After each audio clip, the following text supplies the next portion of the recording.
Why did Mel and Lexi not have more attraction?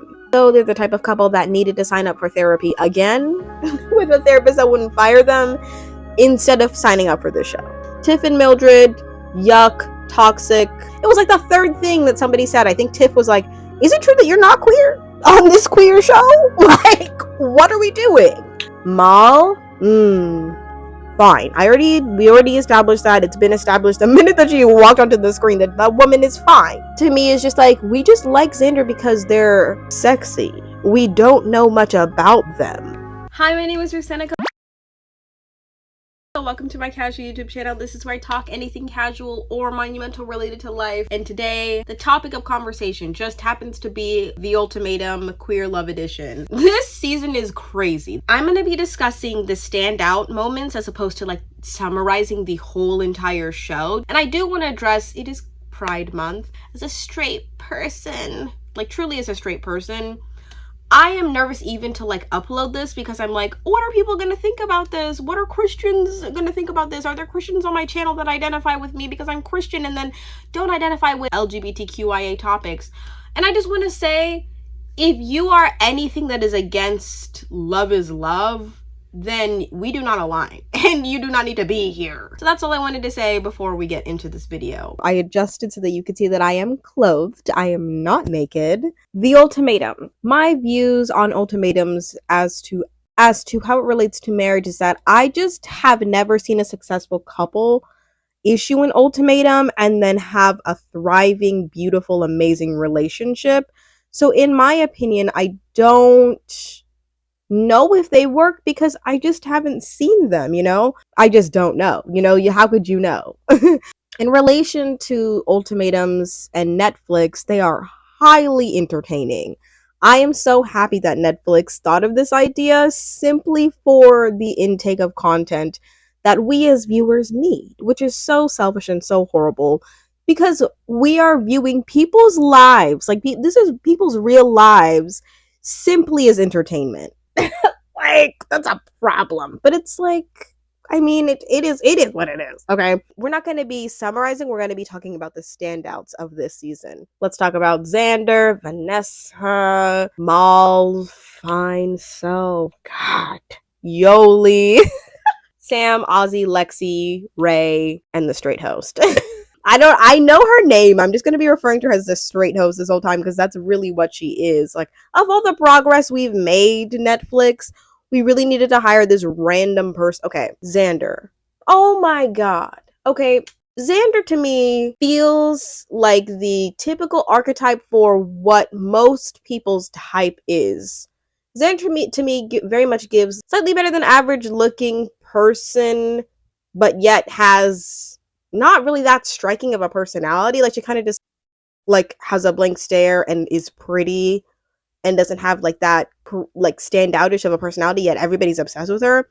I understand because I am also a little bit physically obsessed with her. I think she's incredibly fine, okay? Mal, Xander, and Natasha to me. I think everybody kind of agrees. That's like the consensus is that like those are the finest people on this show. Okay, they are the finest people on this show, and we're all simping for them. But I just kind of feel like we're not really thinking critically about who Xander is, because I feel like Xander, to me, is just like, we just like Xander because they're sexy. We don't know much about them. I just feel like we don't know enough to be simping over this person. The whole Xander and Vanessa story about how they met in high school because they both, their boyfriends were best friends is so funny.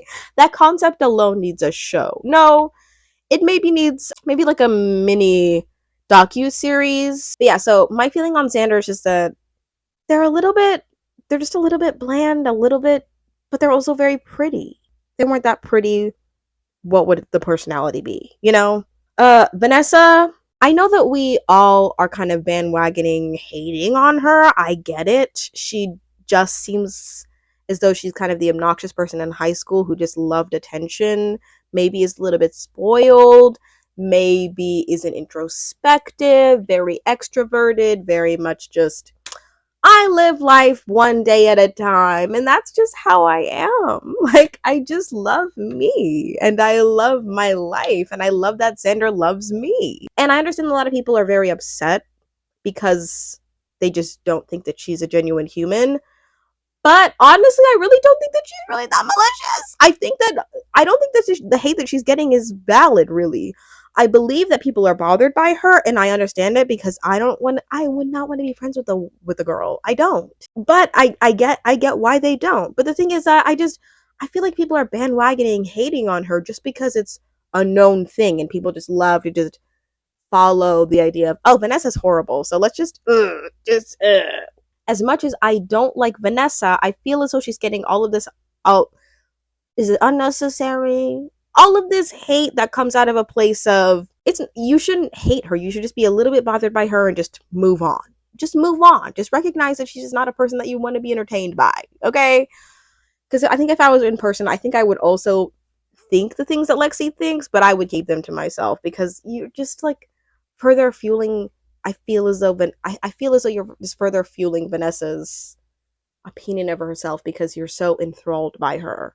Mal, fine. We already established that. It's been established the minute that she walked onto the screen that the woman is fine. She's fine, and she is attached to Miss Yoly. I am so fascinated by Mal. I am so impressed by Mal because she is so patient and so kind and so loving. And I just love when people are that way towards people a situation that is upsetting, you know?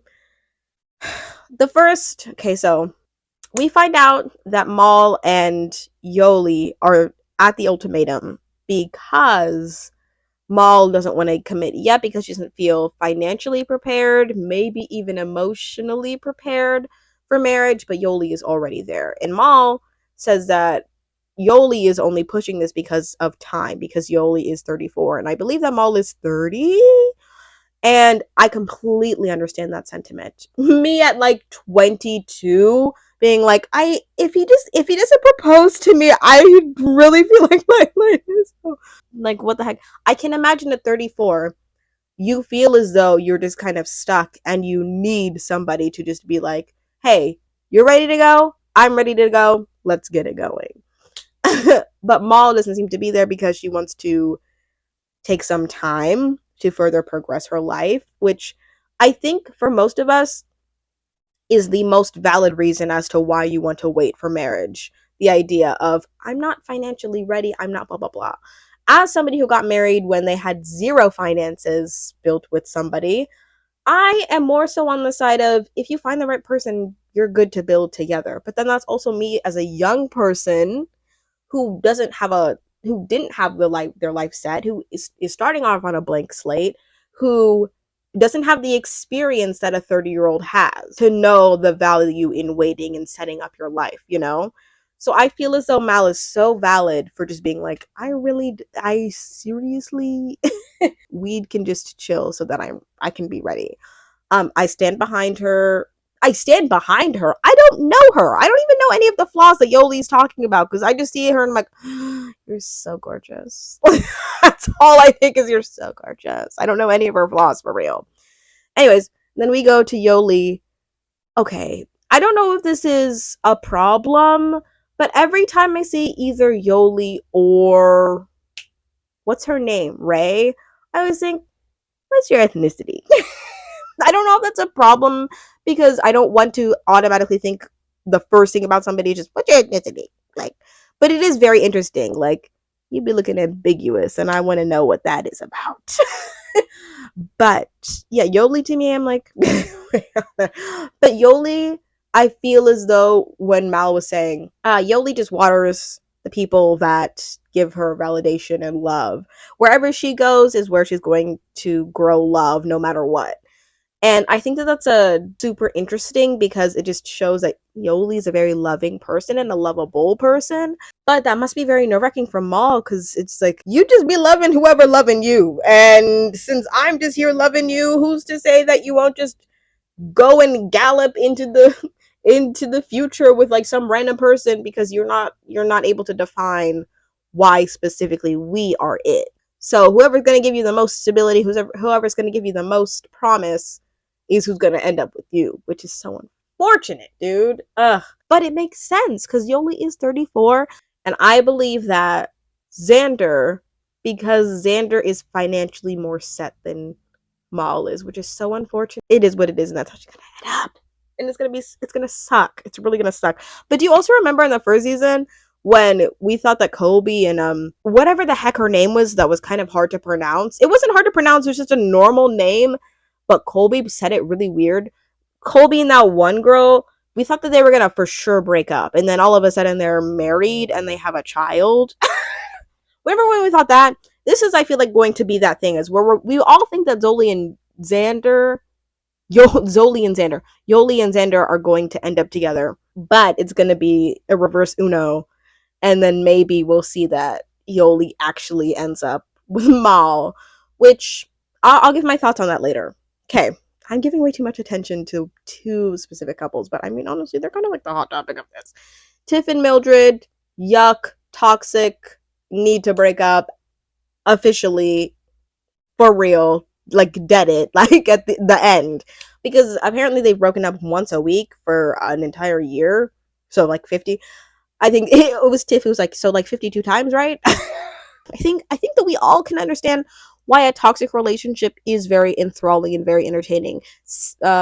Tiff said that they break up, but she wants to be with somebody who keeps her on her toes and who, because she gets really bored really easily, which I think we can all relate to. At some point in our lives, we liked to be entertained by problematic situations, but you just get to a point where you're like, being in a loving, healthy dynamic is so much better than being in a toxic up and down relationship, because it is just so unfulfilling. You just feel so unfulfilled. I'm pretty sure when Tiff breaks up, or when Mildred and Tiff break up, those low lows hit really hard, and then those high highs make you forget about any of the lows, which is something they just need to like get into. And Mildred, to me, I just don't find has a lot of redeeming qualities. I just feel as though they're the type of couple that needed to sign up for therapy again with a therapist that wouldn't fire them, instead of signing up for the show. That's really what needed to happen, and it didn't, which is unfortunate. It's really unfortunate.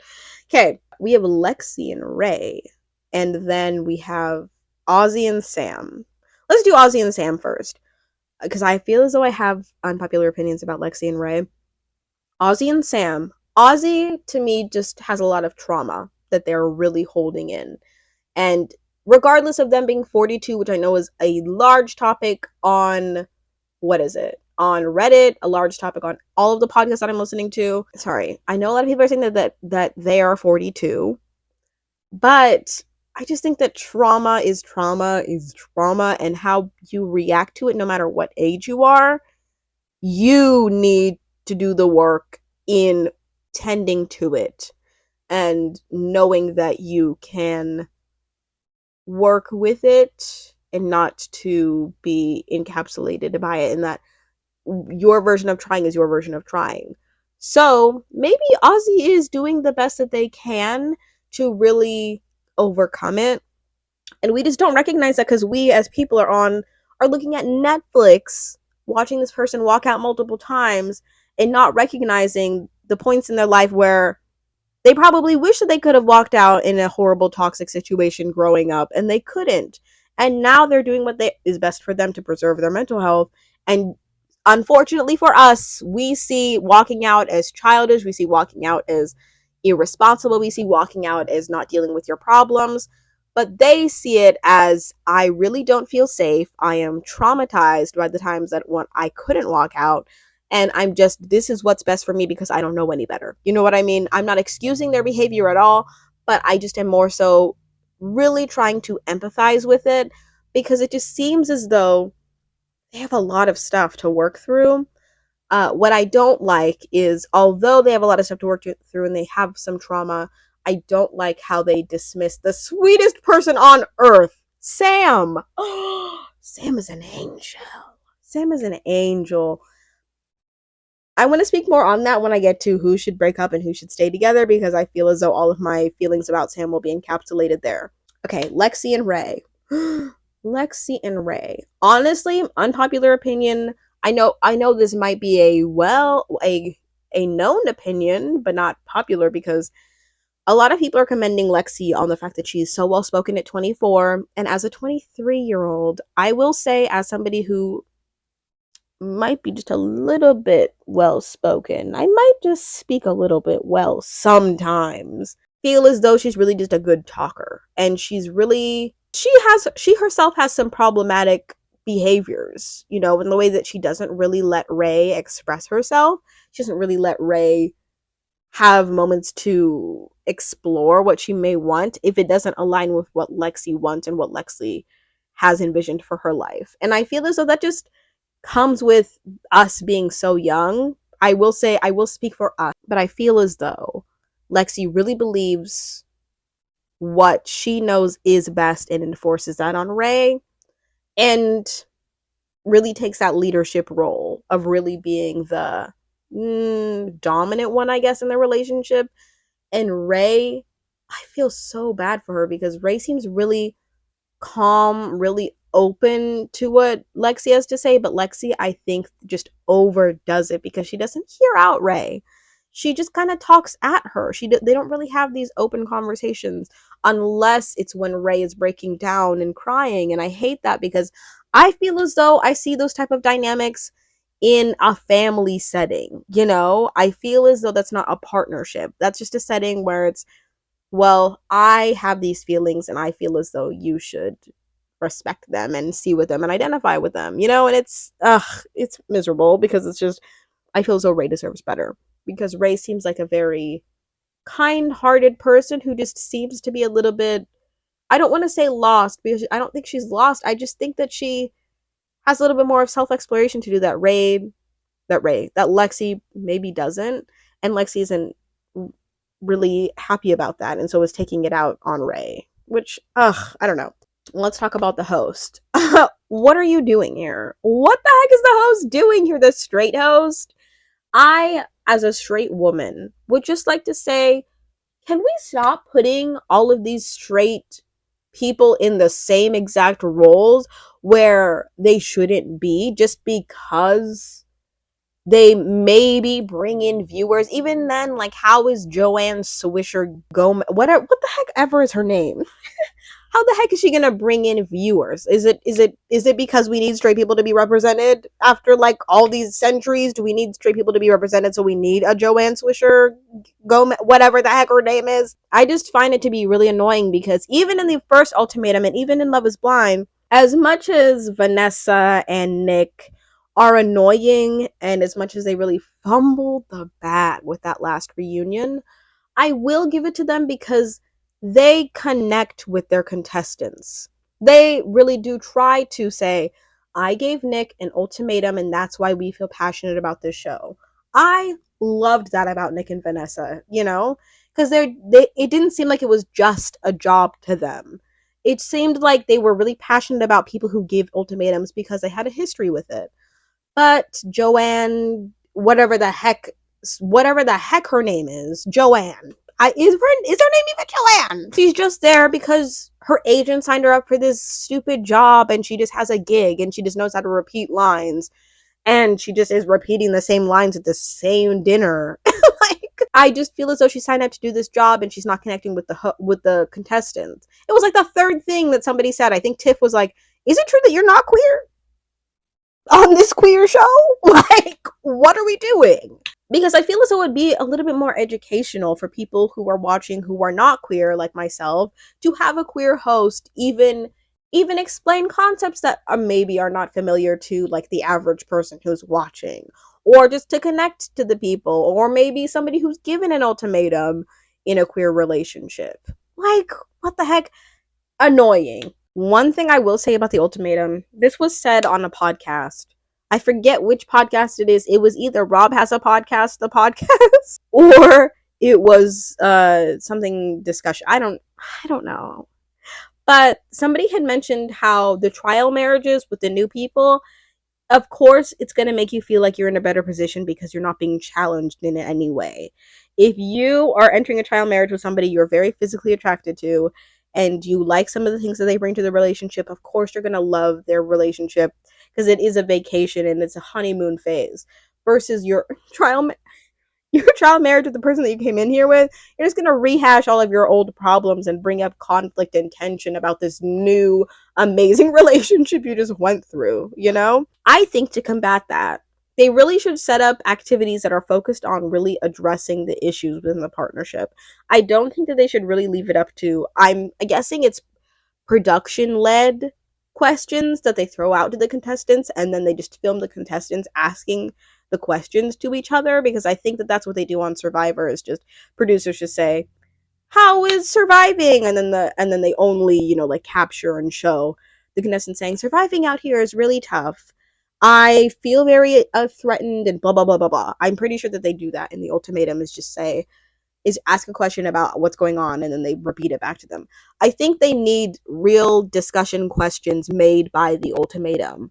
Discussion questions that they can look through every night or every time they go out to a stupid little restaurant, which they seem to always do, go out to a restaurant and have these little fake conversations that are like, so what do you really like about your new partner? Is she really it? Because to me, she really ain't nothing. I think that they should have discussion questions for the friends, discussion questions for the family, discussion questions for the partners. And the partners can maybe do the discussion questions whenever they feel like it, but it should be like a requirement. So, somewhat like how you would in therapy. I find that therapy is valuable because it makes you question the way that you and your partner are existing and how you can improve it with somebody who's gone to school for counseling. Like, I know that the ultimatum obviously is just mainly for entertainment, but there should be some sort of value out of it. Like, I believe that Tiff in her Instagram said that they do provide therapists, but if the contestants were down, could we see, that sounds so exploitive, could we see the therapy sessions? But like, could they offer therapy? You know, I don't know. I just feel like there's so little value for the new couples other than just to like mess things up. You know what I mean? I think that Yoly and Xander are enthralled with each other because it's an easy situation to be in.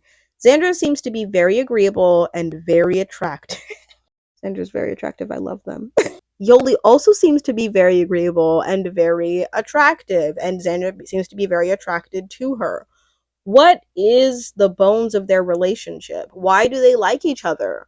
What makes them attracted to each other specifically? What is it about their personalities that work well? What makes them compatible? Because I feel as though we see what makes Yoly and Mal compatible, and we see why Mal really wants to fight for Yoly, but I don't see why Yoly would be interested in Xander other than the fact that Xander is very pretty, you know?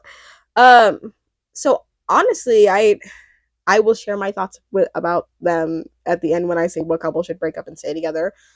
I'm pretty sure I just gave away like how I feel. But anyways, Vanessa and Rae.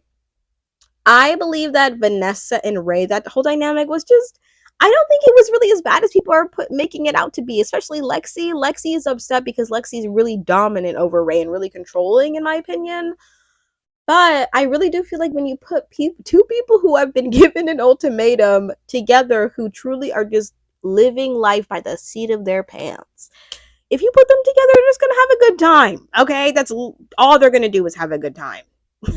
So why are we upset that they're just having a good time together? And I understand it's annoying because Vanessa, I understand the hate. I understand the Vanessa hate because I would hate to be in this experiment with somebody like Vanessa, because I would just be like, she's clearly just, she loves attention. She loves to be a little bit spoiled. She loves that people probably love her. But I mean, really, what do you expect? Like, what do you expect? Really? Lexi, everybody, what do you expect? I'm just living life one day at a time, nipple piercings all the time, whatever. Mal and Lexi, honestly though, why did Mal and Lexi not? Well, no, I just answered my own question. I was gonna say, why did Mal and Lexi not have more attraction?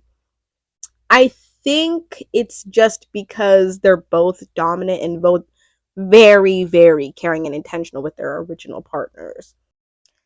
Mal and Lexi, I feel as though I probably shared all of my thoughts with them. Let's move on to Sam and Aussie. Oh my god, this is about the new dynamics. I just talked about an old dynamic. Dang! So it was Aussie and Mildred. Sorry. Aussie and Mildred, horrible. I don't know why we thought that they would work. I think that Mildred honestly maybe would have been with somebody like, actually I can't even think of who Mildred would be with, honestly. But Tiff maybe would have been with somebody like Vanessa. To be honest, I can see them both being fiery hotheads that are encapsulated by BS. You know what I mean? I think that Vanessa and Tiff would have been a toxic dynamic that would have actually messed things up, and it would have been great. Why didn't Vanessa and Tiff get into any sort of anything? What was that about? Sam and Ozzy, weird. I don't know. I don't like it. It just uncomfortable. They were so uncomfortable to watch, honestly.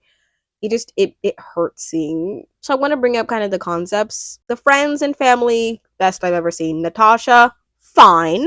I don't even know, there just are no words. We all felt the same things when she came on camera. We all did. Lexi's family, I feel as though really provided context as to why Lexi is so marriage driven, because her father is a jeweler and her mom is a wedding planner. So Lexi, it's very much ingrained in Lexi's brain and just probably her family's culture that weddings are key and your marriage is a commitment that you want to strive for, because that's just her whole entire life is her parents' professions and the culture that provided, you know? So regardless, at 24 or 35, she was going to be focused on the marriage, whether or not she has pseudo faith in it or real faith. Like, for real. The people who need to break up. Let's go through breakups and who needs to stay together. First people who need to break up are Xander and what is her name? Xander and Vanessa. Vanessa loves some Vanessa, in my opinion, just from what we can see, and I feel as though somebody said that she was performative. Yes. But this is also hard because this whole entire show is a performance, dude. This whole entire show, people are very aware that cameras are on and that people are defining themselves for audiences. So when people say, like, oh, Vanessa's very performative, she's really fake, and she just loves herself, and blah, blah, blah. Yes, but you signed up to be filmed. And you probably also are very aware of your brand and how you're going to come off. So, in a way, you're all performing. You're all performing. But at the same time, I just think that Xander needs to be with somebody who loves them for them and not somebody who loves them just for what they can do for them. You know, I just feel as though Vanessa doesn't want to let go of Xander because she so badly doesn't want to let go of the love that she has for her. Tiff and Mildred, break up for the last time. Seriously, find somebody who you don't need to break up with once a week.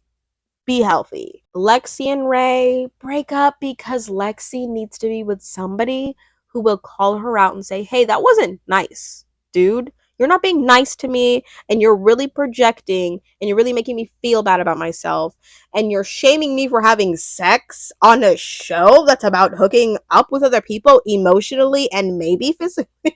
What the heck is that about? Come on. Like, I just don't like the Lexi shamey feel. Like, oh, dude, people need to stay together are Maul and Yoly, okay?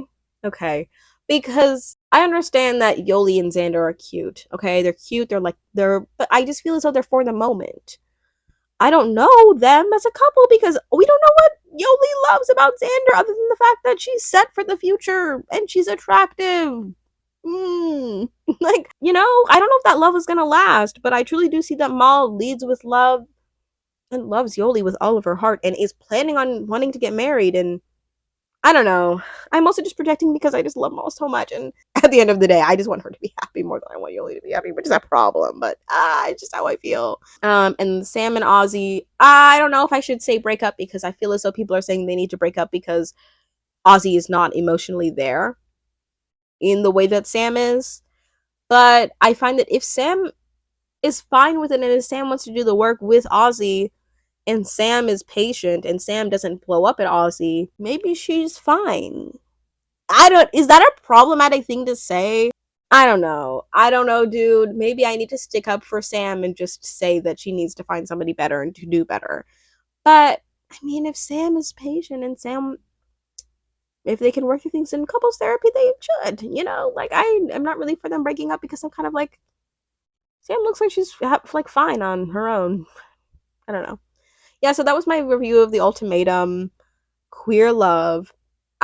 Such a good season so far. I cannot wait for the episodes on the 7th to drop. I will be reviewing them. If you like this video, please go ahead and let me know in any way. You can give me a like, you can give me a comment, you could whatever. Just let me know in some way that you felt the message I was trying to put. Okay.